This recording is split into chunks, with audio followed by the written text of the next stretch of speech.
Pernah nggak kamu ngebayangin gimana ya kehidupan manusia sebelum ada gedung pencakar langit, sebelum ada pertanian, bahkan sebelum ada tulisan? Gimana ya cara mereka bertahan hidup di dunia yang keras dan sangat primitif? Ini adalah cerita tentang nenek moyang kita, para manusia praaksara. Yuk kita jelajahi perjalanan mereka dari penghuni gua yang sederhana menjadi pionir peradaban. Masa praaksara atau zaman prasejarah adalah periode yang sangat panjang dalam sejarah manusia, dimulai sejak manusia pertama muncul hingga mereka mengenal sistem tulisan. Karena nggak ada catatan tertulis, gimana kita bisa mengetahui cerita mereka? Jawabannya terletak pada kerja keras para arkeolog. Mereka adalah detektif waktu yang menyusun teka-teki masa lalu dari bukti-bukti fisik seperti fosil, alat-alat batu, lukisan di gua, bahkan sisa sampah dapur. Bukti-bukti inilah yang menjadi cerita bisu yang akan kita dengarkan hari ini. Untuk memudahkan, kehidupan praaksara sering dibagi berdasarkan bahan utama pembuatan alat-alat mereka, atau bahasa kerennya secara arkeologis. Yuk kita mulai petualangan kita. Kita mulai dari zaman Paleolitikum atau zaman batu tua. Bayangin kehidupan yang sangat bergantung pada alam. Manusia hidup secara nomaden atau berpindah-pindah, mengikuti sumber makanan dan migrasi hewan buruan. Alat-alat mereka masih sangat kasar, dibuat dengan memukul-mukul batu untuk mendapatkan bentuk yang tajam, seperti kapak genggam dan alat serpih atau flake untuk memotong daging, menguliti binatang, atau menggali umbi-umbian. Mereka hidup dalam kelompok kecil untuk bertahan hidup. Berburu dan mengumpulkan makanan atau food gathering adalah kegiatan utama mereka. Dalam kelompok inilah mereka mulai belajar berkomunikasi dan berbagi tugas. Penemuan api adalah revolusi pertama. Api memberikan kehangatan, penerangan, perlindungan dari binatang buas, dan yang terpenting kemampuan untuk memasak makanan. Seiring berjalannya waktu, iklim bumi mulai menghangat. Inilah yang menandai zaman Mesolitikum atau zaman Batu Tengah. Manusia mulai sedikit menetap, tidak lagi selalu berpindah. Mereka sering tinggal di gua-gua ceruk atau Abrissus Roads atau membangun tempat tinggal sederhana. Kita menemukan buktinya dari kejokan Mondinger atau sampah dapur purba yang berisi tumpukan cangkang kerang.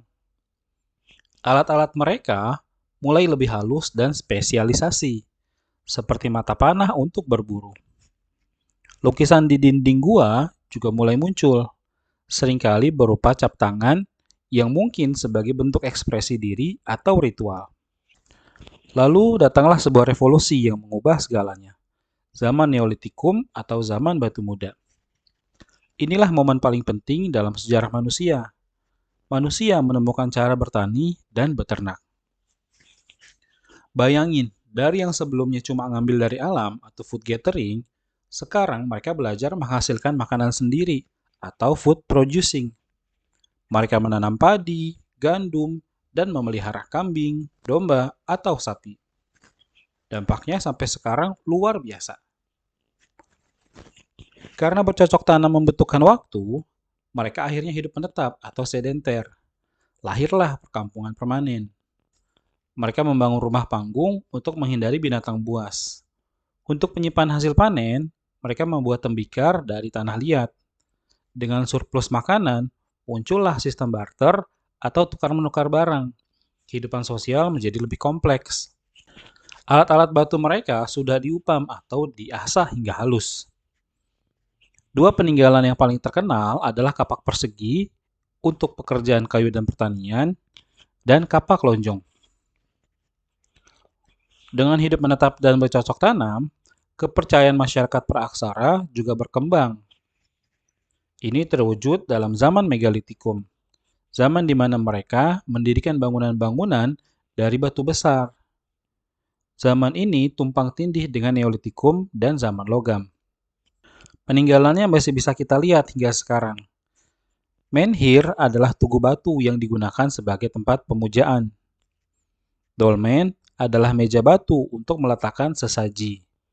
Sarkofagus dan waruga adalah peti jenazah dari batu utuh. Punden berundak adalah struktur bertingkat yang menjadi cikal bakal candi, dan arca atau patung yang melambangkan nenek moyang. Setelah mahir mengolah batu, manusia menemukan logam. Masuklah kita ke zaman logam. Mereka sudah mengenal teknik melebur dan mencetak logam dengan teknik cetak lilin, atau disebut juga Ashir Perdu.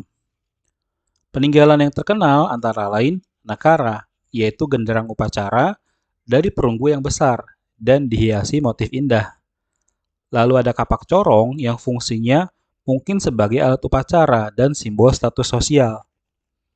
Mereka juga membuat perhiasan dan bejana perunggu yang cantik. Berdasarkan pola hidup tadi, kita bisa simpulkan ada dua corak kehidupan besar. Yang pertama, masa berburu dan mengumpulkan makanan, sesuai dengan zaman Paleolitikum dan Mesolitikum. Hidup mereka nomaden sangat bergantung pada alam. Kemudian, yang kedua, masa bercocok tanam dan beternak. Ini sesuai dengan zaman Neolitikum, Megalitikum, dan zaman logam. Hidup mereka menetap, kemudian mereka mulai menguasai alam, dan menciptakan teknologi serta budaya yang lebih kompleks. Lalu, gimana dengan kehidupan sosial dan kepercayaan mereka? Kepercayaan awal manusia praaksara mulai terlihat.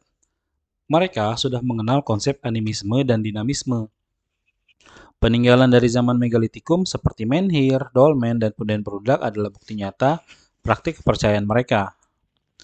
Mereka juga telah melaksanakan upacara penguburan yang kompleks, misalnya di dalam sarkofagus atau waruga. Gimana menurut kamu? Peninggalan zaman mana yang paling bikin kamu penasaran? Tulis di kolom komentar.